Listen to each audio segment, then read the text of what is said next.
Welcome back and I am your teacher Hridesh Bhardwaj. तो दोस्तों, ये है हमारा ट्यूटोरियल 3,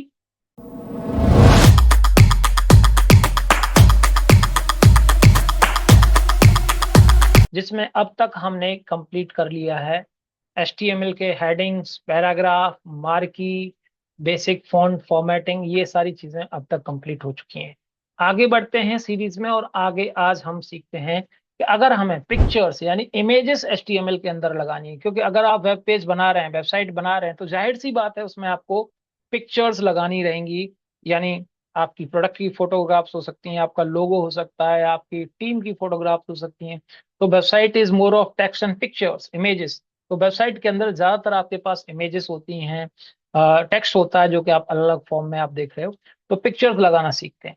तो सबसे पहले हम दो तरीके से पिक्चर्स लगाना सीखेंगे। सबसे पहले पिक्चर अगर सेम पाथ पे है, सेम पाथ से मेरा मतलब है कि आपका HTML डॉक्यूमेंट भी वहीं पर है, सेम लोकेशन में है, और आपकी इमेज भी वहीं पर है।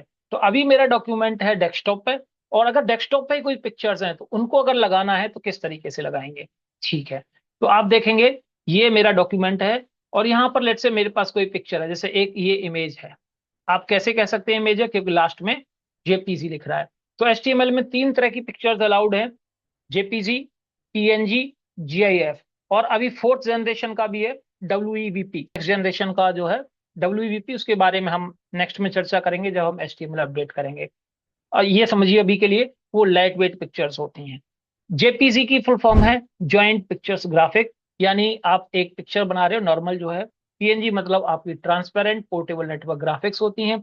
अब बहुत से लोगों के कंप्यूटर में अगर नोटिस करेंगे, ज्यादातर लोगों के साथ ये होता है, उनको लास्ट में पिक्चर के बाद में .jpg ऐसा कुछ दिखा नहीं रहा है। जैसे यहाँ पर मेरे में .jpg लगा हुआ है, इसके पीछे PNG लगाया हुआ है, ऐसा नहीं दिखता है। तो ये सबसे बड़ी मिस्टेक है। तो पहले आप उसको ठीक करना है। उसके लिए आपको करना है, आप जाएंगे अपने कंप्यूटर में, जिस PC में, किसी भी ड्राइव में जाएंगे। उसके बाद यहाँ पर आपके पास सेटिंग्स होती है। ये देखिए मेरे पास व्यू टैब है। व्यू टैब में आप जाएंगे, और यहाँ पर फाइल नेम एक्सटेंशन है, इसको ऑन करेंगे। ये ऑफ रहता है तो आपको कभी पता ही नहीं होता है कि आपके कंप्यूटर में फाइल का एक्सटेंशन क्या है। ये मैंने ऑन रखा है। दूसरा, बहुत से लोगों का ये कुछ ऐसे ऑप्शन मिल सकता है। यहाँ पर जाएंगे, option change folder and search option, ये आ गया। किसी भी तरीके से देखेंगे आपको एक्सटेंशन। और यहाँ पर व्यू टैब में जाएंगे हम, और यहाँ पर लिखा हुआ है हाइड एक्सटेंशन। ये आपका चेक हो रखा होता है, इसको आप अनचेक कर देंगे। Hide extension for non type, that's it. ये आप सेटिंग चेंज कर लेंगे। यहाँ मैंने आपको दोनों तरीके से बता दिए। फाइल नेम एक्सटेंशन आप इसको ऑन करेंगे, ठीक है। अगर इनकेस फिर भी कोई दिक्कत है, आप फाइल में जाएंगे, प्रॉपर्टीज में जाएंगे, और ये प्रॉपर्टी टैब हो गया हमारा सबसे आखिरी। यहां पर आपको फाइल का नाम मिलता है, इसको कॉपी कर लेंगे। कैसे भी करके इस फाइल का नाम एज इट इज कॉपी करेंगे आप। कॉपी किया आपने, ठीक है। क्योंकि दोनों एक जगह पे ही हैं, आपका HTML फाइल और ये दोनों डेस्कटॉप पर ही हैं। तो आपको सिर्फ लिखना है, मान के चलिए मुझे यहां पर लगाना है पैराग्राफ से बाद में, तो हम लिखेंगे IMG। IMG मतलब इमेज, SRC सोर्स, SRC का मतलब सोर्स। और उसके बाद हम ये आपका फाइल का नाम पेस्ट कर देंगे, ठीक है। बाय डिफॉल्ट जो भी इसका एक्चुअल साइज होगा पिक्चर का, जो भी विड्थ हाइट रही होंगी, ओरिजिनली वैसे ही दिखेगा। इसको सेव कर रहे हैं हम, और वहां पर रिफ्रेश करके देखते हैं क्या मेरी पिक्चर आ रही है। ये देखिए, ये मेरी पिक्चर आ चुकी है। लेकिन क्योंकि पिक्चर बड़ी है, इसलिए आपको देख रहे हैं इस तरीके से नजर आ रही है। अब इसका हम विड्थ है हाइट देते हैं, तो यहाँ पर लिख देते हैं विड्थ स्पेस देके, ये इसकी एट्रीब्यूट हुए। विड्थ दे दिया मैंने, लेट से 600 पिक्सल, 600। देखिए, दोनों चीजें रिकमेंड नहीं करूंगा मैं। या तो आप विड्थ दीजिए या हाइट दीजिए, क्योंकि दोनों चीजें करेंगे तो उसका जो प्रोपोर्शन है, यानी जो उसका रेशियो, वो खराब हो जाएगा, पिक्चर खींच दी जाएगी। अगर आपने विड्थ दी है तो इसका मतलब हाइट वो ऑटोमेटिकली उसी के अकॉर्डिंग एडजस्ट कर लेगा। आपको मैनुअली एडजस्ट नहीं करना है, ये याद रहे। ये देखिए, जैसे ही मैंने विड्थ दी है तो उसने हाइट भी अपने हिसाब से एडजस्ट कर ली है। अगर मैं इसकी विड्थ और कम करता हूँ, लेट से मैंने इसको 300 कर दिया है, तो हाइट भी उसके अकॉर्डिंग ही छोटी हो जाएगी। दोनों चीजें नहीं करनी है, ठीक है। ये पिक्चर हो गया आपका, ओके। अच्छा, एक चीज हम समझे यहाँ पर कि हमने सिर्फ पिक्चर का नाम क्यों दिया। ये एग्जाम्पल के तौर पर समझिए, जैसे आप रहते हैं गुड़गांव में रहते हैं, तो अगर आप कहते हैं कि जी मैं सेक्टर 5 में रहता हूँ, 10 में रहता हूँ, तो आप पूरा एड्रेस नहीं बता रहे ना, फिर भी अगले आदमी को समझ आ रहा है कि आप किस कॉलोनी या सेक्टर की बात कर रहे हैं। लेकिन यही चीज जाके आप इलाहाबाद में या जम्मू में तो नहीं बता सकते कि जी मैं सेक्टर 5 में रहता हूँ। वहां पर आपको कंप्लीट एड्रेस बताना रहता है। तो अगर आपका उसी तरीके से अगर पिक्चर सेम जगह पर रखी हुई है तो फाइल का नाम ही काफी है। लेकिन अगर पिक्चर कहीं दूसरी जगह पे है तो खाली नाम से वो नहीं ढूंढ पाएगा, उसको पूरा पाथ यानी पूरा उसका एड्रेस चाहिएगा। और वो हम कैसे लेने वाले हैं? मान के चलिए मेरे पास पिक्चर किसी और ड्राइव में रखी है, ई ड्राइव में है, और यहाँ पर मेरे पास फोल्डर है, लेट्स से मेरे पास ये डेस्कटॉप एक फोल्डर है, इसके अंदर मेरे पास कोई पिक्चर रखी हुई है। ठीक है, ये एक पिक्चर है जो मुझे लगानी है। तो इसके लिए प्रॉपर्टी में जाएंगे हम, प्रॉपर्टीज में गए तो अभी तक हम ये नाम ले रहे थे, ये काफी नहीं है। पहले तो मैं इसका नाम थोड़ा छोटा कर लूं क्योंकि ये बहुत बड़ा लग रहा है, तो आपके लिए सिंपल सा कर देता हूं। मैं ले लेता हूँ बैकग्राउंड, ये छोटा सा नाम दिया है मैंने इसको। अब इसको हम दोबारा से ले रहे हैं, राइट क्लिक, प्रॉपर्टीज, और पहले हम सिर्फ ये नाम लेते थे क्योंकि वो सेम जगह पे था, लेकिन अब हम सिक्योरिटी टैब में जाएंगे और ये ऑब्जेक्ट नेम यानी पूरा पाथ, इसमें क्या लिखा है, ई ड्राइव में डेस्कटॉप एक फोल्डर है, वहां पर बैकग्राउंड डॉट जेपीजी फाइल है। परफेक्ट, ये हम कॉपी कर लेंगे और इसको हम लगाएंगे। चलिए इसको मैं इसके जस्ट बाद में लगा देता हूं, IMG SRC source equal to ये, देख लेते हैं इसको, सेव करते हैं और इसको रिफ्रेश करके देखते हैं। तो अभी आमने सामने आ जाएंगी, मे भी अगर छोटी हुई पिक्चर तो देखिए आगे आमने सामने। अगर आपको नई लाइन में चाहिए तो इसके जस्ट पहले BR लिख देंगे, ब्रेक मतलब लाइन चेंज। तो ये पिक्चर आपकी आ गई। अब मुझे इसको बाय डिफॉल्ट साइज छोटा बड़ा करना है तो आप कर सकते हैं। मैंने इसको विड्थ दे दिया है, विड्थ दे दी मैंने लेट्स से 900। इसको सेव करते हैं, पिक्चर की विड्थ जैसे चेंज होगी ऑटोमेटिकली हाइट भी उसके अकॉर्डिंग ही चेंज हो जाएगी, देख रहे हैं। और अब इस पर कुछ और भी कर सकते हैं, इसके साथ में दे सकते हैं एक बॉर्डर, बॉर्डर मतलब आउटसाइड जो बाउंड्री है उस पर लेट से मैंने 4 पिक्सल का दे दिया। सेव करते हैं और देखते हैं बॉर्डर से क्या हो रहा है। इसके चारों तरफ ब्लैक बाउंड्री आ गई है, और इसका कलर हम चेंज नहीं कर सकते, CSS से ही करेंगे। इसकी स्टाइलिंग नहीं चेंज कर सकते, इसके राउंड कॉर्नर करना है सब कुछ, वो सब वहीं से करेंगे। एक छोटी सी चीज और दे देते हैं हम, alt tag. Alt, alt SEO के हिसाब से हेल्पफुल है। ऑल्ट मतलब ऑल्टरनेटिव टेक्स्ट। तो यहां पर लिख दिया जैसे मैंने एजुकेशन बैनर। अब ये क्या करेगा, अभी देखिए इसको सेव करते हैं तो इसका कोई इंपैक्ट नहीं है, मतलब कोई भी अंतर नहीं आया हमारे पास, जैसा है सब कुछ वैसा ही है, कुछ भी नजर नहीं आ रहा है, कोई फर्क नहीं है। फर्क कहाँ आएगा, अगर ये पिक्चर कैसे भी इसका नाम चेंज हो जाता है या ये मिसप्लेस हो जाती है, हट जाती है, या मैंने इसका नाम गलत कर दिया, जैसे ये गलत हो गया नाम, इस नाम से कोई फाइल नहीं है, अब इसको सेव करते हैं तो पिक्चर तो आएगी नहीं, पिक्चर इस जगह पे क्रॉस आ जाएगा। तो उस जगह पर ये जो नाम दिया था आपने वो आपका प्रिंट हो जाएगा एजुकेशन, यानी ऑल्टरनेटिव टेक्स्ट। ऑल्ट मतलब ऑल्टरनेटिव।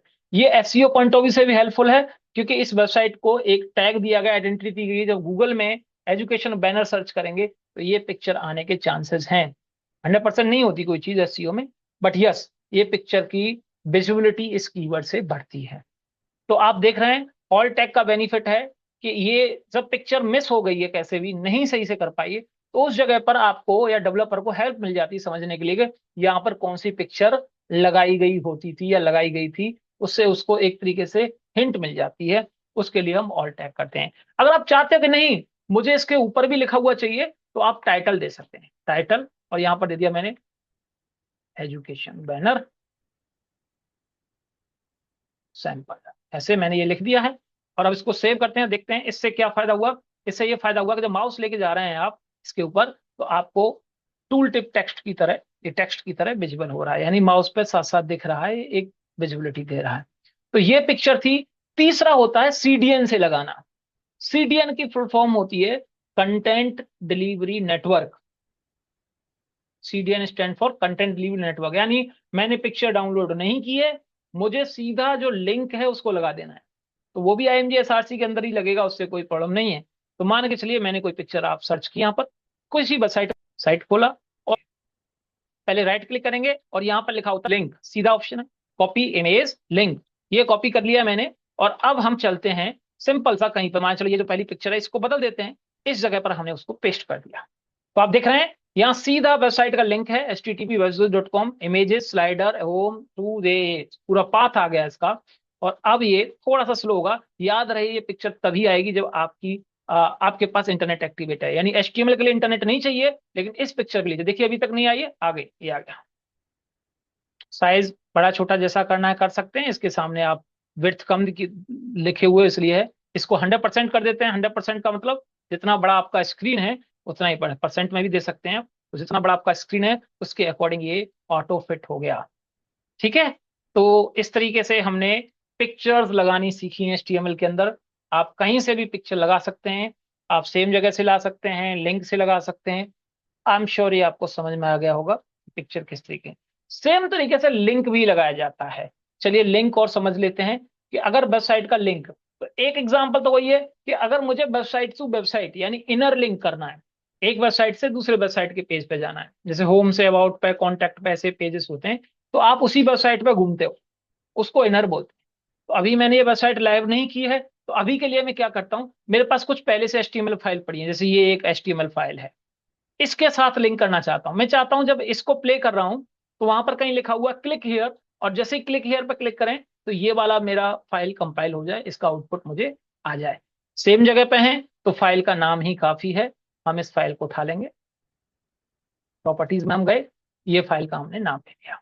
ठीक है, अगर दूसरी जगह होता तो पाथ लगाते, पिक्चर की तरह ये बिल्कुल रिलेवेंट है। बस हमें करना है एक रीड मोर का या किसी भी तरह का लिंक क्रिएट, और उसके लिए मान के चलिए मैंने यहाँ पर लिखा है रीड मोर। अब खाली रीड मोर लिखने से तो आप भी जानते हो कि लिंक नहीं लग जाएगा, आपको इस वर्ड पर लिंक चाहिए, यानी इस पर जब हम कोई क्लिक करें तो वो sunita.html फाइल ओपन हो जाए। तो हमें लिखना होगा ए फॉर एंकर, ए की फुल फॉर्म है एंकर, HREF हाइपर रेफरेंस यानी हाइपर लिंक, इक्वल टू, यहाँ पर आपने वो फाइल का लिंक डाल दिया, मतलब फाइल का नाम डाल दिया, और ए को आपने बंद करना है जहां तक आप लिंक चाहते हो वहां तक। तो आप लिंक कहाँ चाह रहे हो, आप चाह रहे हो लिंक, ये देखिए, आप चाह रहे हो इस रीड मोर वर्ड पे, यानी इस पर हाइपर लिंक बन जाएगा। जब इस पर क्लिक करेंगे तो ये वाला फाइल आपका ओपन हो जाएगा। देखते हैं, सेव करते हैं और इसको रिफ्रेश करते हैं, ये देखते हैं। तो आप देख सकते हैं अपने आप ही रीड मोर का कलर चेंज हो गया है, ये इंडिकेट कर रहा है कि लिंक लग गया है आपका। क्लिक करेंगे, ये देखिए आपका दूसरा फाइल खुल गया जो सुनीता वाली फाइल थी। ठीक है, हम ये कर सकते हैं, थोड़ी सी इसके भी एट्रीब्यूट हैं, जब हम क्लिक करें तो ये एक नई टैब में खुले। मतलब अभी तक ये हो रहा है कि क्लिक करते ही यही विंडो पुरानी चली जाती है, ये वाली आती है, फिर मुझे बैक आना पड़ता है। तो हम लिख सकते हैं यहाँ पर टारगेट, टारगेट, और इसमें हमारे पास दो ऑप्शन होते हैं, ब्लैंक या पेरेंट या सेल्फ टॉप। टॉप खैर हम बाद में समझेंगे। ब्लैंक का मतलब है एक ब्लैंक विंडो में, एक नई विंडो में खुलेगा। पेरेंट या सेल्फ मतलब सेम विंडो में आपकी इसी की पेरेंट में खुलेगा। तो अभी हम ब्लैंक लगा रहे हैं, ब्लैंक का मतलब है ये एक नई ब्लैंक विंडो में खुलने वाला है। इसके साथ ही एक टाइटल भी देते हैं जो आपका वहां पर काम कर रहा था, टाइटल में दे दिया मैंने click here to view example. इसका मतलब है जैसे ही माउस लेके जाएंगे उस पर एक टूल टिप टेक्स्ट आ रहा होगा, बस। तो हम क्लिक कर रहे हैं यहाँ पर, तो ये देखिए आपका टाइटल आ गया click here to view example. Click करते ही एक नई विंडो खुली है, यानी आपका वो डॉक्यूमेंट ये खुला हुआ है, एक नई विंडो में उसको टारगेट किया गया है, ब्लैंक विंडो में। तो ये लिंक थे, आप चाहें तो वेबसाइट का लगा सकते हैं। इसके लिए मैंने कोई वेबसाइट ओपन कर ली, आपने माने चलिए ये एक प्लेसमेंट वाला पेज ओपन किया है, इस URL को कॉपी, आपको एक लिखना है यहाँ पर, हेडिंग दे देते हैं एक छोटी सी H4, यहाँ पे लिख दिया view placements, view placement list, और यहां पर मैं चाह रहा हूं एक लिंक बने। तो हम लिखेंगे AHREF इक्वल टू, ये लिंक हमने पेस्ट कर दिया, और टाइटल और टारगेट ऑप्शनल है, वो आपकी मर्जी के अनुसार है, आपको चाहिए तो। सेव किया मैंने, और अब हम इसको रिफ्रेश करते हैं और देखते हैं कि हमारा ये पेज खुल रहा है कि नहीं। देखिए व्यू प्लेसमेंट लिस्ट आ गया, क्लिक करेंगे आपको सीधा उस वेबसाइट पे ले जाता है, ये देखिए। तो इस तरीके से हमारा लिंकिंग होता है, यानी पिक्चर लगाना और लिंकिंग करना लगभग लगभग एक जैसा ही है, कुछ ज्यादा फर्क नहीं है। उम्मीद है ये ट्यूटोरियल आपको समझ में आया। आगे बढ़ेंगे हम, आगे अभी कुछ और ट्यूटोरियल पार्ट बाकी है HTML का। जब तक आप बेस पे कंफर्टेबल नहीं हो जाते तब तक आपको बहुत ज्यादा प्रैक्टिस की जरूरत रहेगी। HTML is more of practice subject, यानी आपको ज्यादा से ज्यादा प्रैक्टिस करनी है। उम्मीद है यहाँ तक ट्यूटोरियल आपको अच्छे से समझ में आ रहा है। मिलते हैं अगले ट्यूटोरियल में, तब तक के लिए नमस्ते।